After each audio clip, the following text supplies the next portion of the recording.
Hello everyone, I'm Vilas Nayak.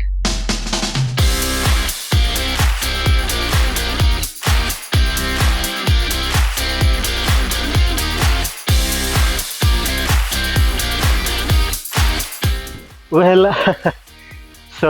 I hope you guys enjoyed the performance. Let me just clean my hands. That's what happens when you do speed painting. You can see that I'm literally breathless. Speed painting is like it's like a 100-meter sprint. Here, some part of this leaf is being done using very sharp edges, and then some part of it is like just lost edges, what we call it as a lost edge. Now I started sketching when I was 3 year old. I remember standing beside the road and sketching whatever that I could see. I had a lot of craze for vehicles, so I was doing some sketching of the auto rickshaw that was passing by. It can be a car or anything of that sort. We are so used to writing that we all obviously hold the pencil like this. Now you can see that my movement is restricted only to this much, isn't it? Now that's the max that I can do. So this grip is most ideal for doing specific details. Let's say you're doing a portrait, something really small I'm doing here very quickly for you guys. So you may ask, like, how do you start doing learning sketching? Well, I would say just do anything. Now this is again a very simple sketch that I did.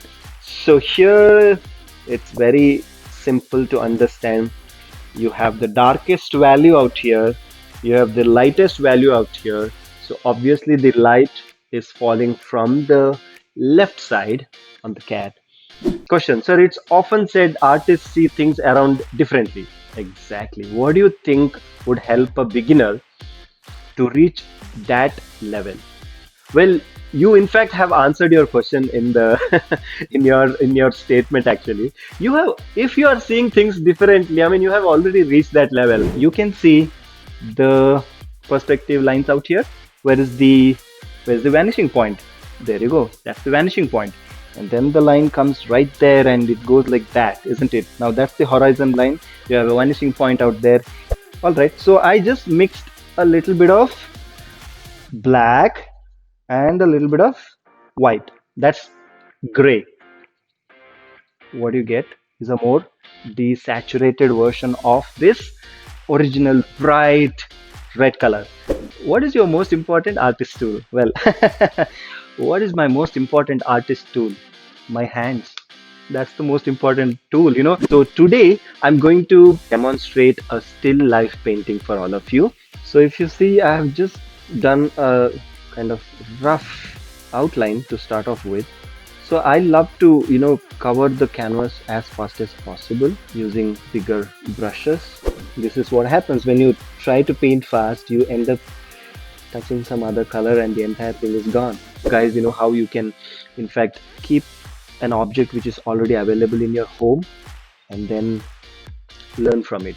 This is something how I practice in home. If you guys observe, so how do you make such fine paintings with acrylic? I find it very hard to properly blend. That's right, oil and watercolors are much easier to blend for me. Any tips? Well, that's a very good question. Let me tell you, watercolor in fact is much more tough medium. I think it is one of the toughest medium to paint. However, it is also one of the most enjoyable medium to paint. What happens when you're doing a watercolor is that it surprises you.